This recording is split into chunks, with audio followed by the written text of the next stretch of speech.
Hello friends. Next question is what is the difference between the female mind and the male mind? See, modern research has come to a very significant fact. One of the most significant achievement you can say in this century, that is that you don't have one mind, you have two minds now. Your brain is divided into two hemispheres, the right hemisphere and the left hemisphere. The right hemisphere is joined with the left hand and the left hemisphere is joined with the right hand, crosswise. The right hemisphere is intuitive, illogical, irrational, poetic, platonic, imaginative, romantic, mythical, religious, and the left hemisphere is logical, rational, mathematical, Aristotelian, scientific, calculative. These two hemispheres are constantly in conflict. The base politics of the world is within you. The greatest politics of the world is within you. You may not be aware of it, but once you become aware, the real thing to be done is somewhere between these two minds. The left hand is concerned with the right hemisphere, intuition, imagination, myth, poetry, religion, and the left hand is very much condemned. The society is of those who are right handed. The right handed means left hemisphere. 10% of children are born left handed, but they are forced to be right handed. Children who are born left handed are basically irrational, intuitive, non mathematical, you can say, non Euclidean, you can say. They are dangerous for the society, so it forces them in every way to become right handed. It is not just a question of hands, it is a question of inner politics. The left handed child functions through the right hemisphere that society cannot allow. It is dangerous, so he has to be stopped before things go too far. It is suspected that in the beginning the proportion must have been 50-50, left-handed children 50% and right-handed children 50%. But the right-handed party has ruled so long that by and by the proportion has fallen to 10% and 90%. Even amongst you here, many will be left-handed, but you may not be aware of it. You may write with the right hand, do your work with the right hand, but in your childhood you may have been forced to be right-handed. This is a trick because once you become right-handed, your left hemisphere starts functioning. The left hemisphere is reason, the right hemisphere is beyond reason. Its functioning is not mathematical, it functions in flashes, it is intuitive, very graceful, but irrational. The left-handed minority is the most oppressed minority in the world, even more than people of color, even more than the poor people. If you understand this division, you will understand many things. With the bourgeoisie and the proletariat is always functioning through the right hemisphere of the brain. The poor people are more intuitive. Go to the primitive people, they are more intuitive. The poorer the person, the less intellectual. And that may be the cause of his being poor because he is less intellectual, he cannot compete in the world of reason. He is less articulate as far as language is concerned, reason is concerned, calculation is concerned. He is almost a fool, you can say. That may be the cause of his being poor. The rich person is functioning through the left hemisphere. He is more calculative, arithmetical in everything, cunning, clever, logical, and he plans. That may be the reason why he is rich. The same applies to man and woman. Women are right hemisphere people, men are left hemisphere. Men have ruled women for centuries. Now, a few women are revolting, but the amazing thing is that these are the same type of women. In fact, they are just like men, rational, argumentative, Aristotelian, you can say, sorry.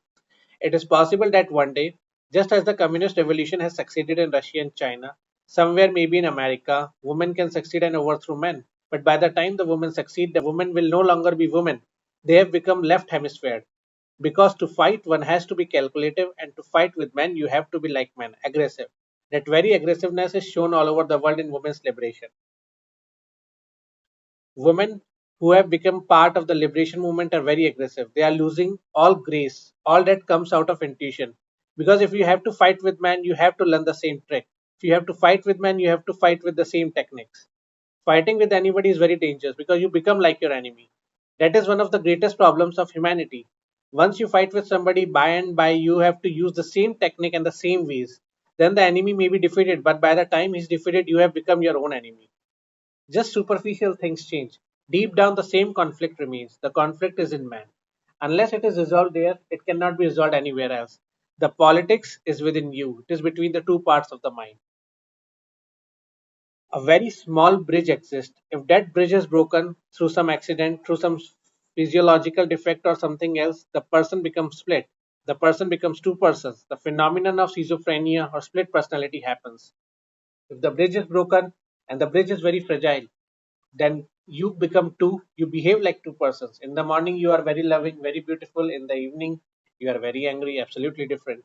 You don't remember your morning. How can you remember it? Another mind was functioning, and the person becomes two persons. If this bridge is strengthened so much that the two minds disappear as two and become one, then integration, then crystallization arises. What George Gurdjieff used to call the crystallization of being is nothing but these two minds becoming one. The meeting of the male and the female within, the meeting of yin and yang, the meeting of the left and right, the meeting of logic and illogic, the meeting of Aristotle and Plato. If you can understand this basic bifurcation, then you can understand all the conflict that goes on around and inside you. The female mind has a grace, the male mind has efficiency. And of course, in the long run, if there is a constant fight, the grace is bound to be defeated. The efficient mind will win because the world understands the language of mathematics, not of love. But the moment your efficiency wins over your grace, you have lost something tremendously valuable. You have lost contact with your own being. You may have become very efficient, but you will no longer be a real person. You will become a machine, you can say a robot like thing.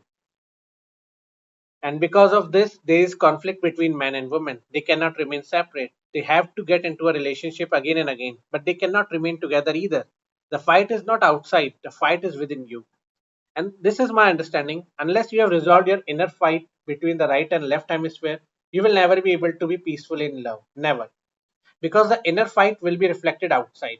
If you are fighting inside and you are identified with the left hemisphere, the reason hemisphere, and you are continuously trying to overpower the right hemisphere, you will try to do the same with the woman also you fall in love with. If the woman is continuously fighting her own reason inside, she will continuously fight the man also she loves. All relationships in the world, almost all, the exceptions are negligible, can be left out of account, are ugly. In the beginning, they are beautiful. In the beginning, you don't show the reality. In the beginning, you pretend. But once the relationship settles and you relax, your inner conflict bubbles up and starts being mirrored in your relationship. Then comes fights. Then comes 1,001 ways of nagging each other, destroying each other. Hence, the attraction for homosexuality. Because at least a man in love with a man is not that much in conflict. The love relationship may not be very satisfying, may not lead to tremendous bliss and orgasmic moments, but at least it is not so ugly as the relationship between a man and a woman. Women become lesbians whenever the conflict becomes too much because at least the love relationship between two women is not so deep in conflict. The same meets the same. They can understand each other. Yes, understanding is possible, but the attraction is lost. The polarity is lost. It is at a very great cost you are achieving that relation. Understanding is possible, but the whole tension, the challenge is lost. If you lose challenge, then you can say it comes conflict because the real problem is somewhere within you. Unless you have settled that problems, comes to a deep harmony between your female and male mind, you will not be able to love in your life. This is the whole difficulty of the modern mind. All relationships are becoming bound by casual. People are afraid of any sort of commitment because they have come to know at least one thing out of bitter experience. Whenever you become related too much, the reality erupts and your inner conflict starts being reflected by the other, and then life becomes ugly, horrible, intolerable. If you are outside of it, it may look like a beautiful oasis in the desert, but as you come close, the oasis starts drying and disappearing. Once you are caught in it, it is an imprisonment.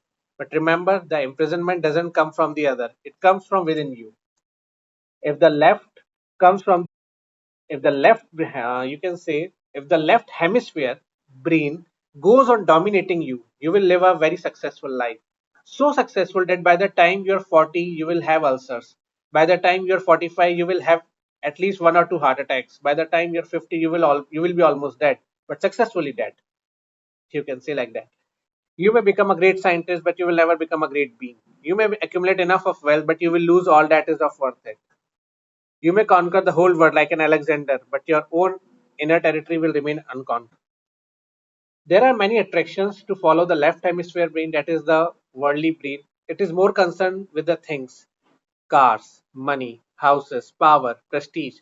That is the orientation of the man who live in India. We call a grust, a householder. The right hemisphere, you can say the right hemisphere brain is the orientation of the sannyasin, one who is more interested in his own inner being, his inner peace, his blissfulness, and is less concerned about things. If they become easily good, If they don't come, that is also good part.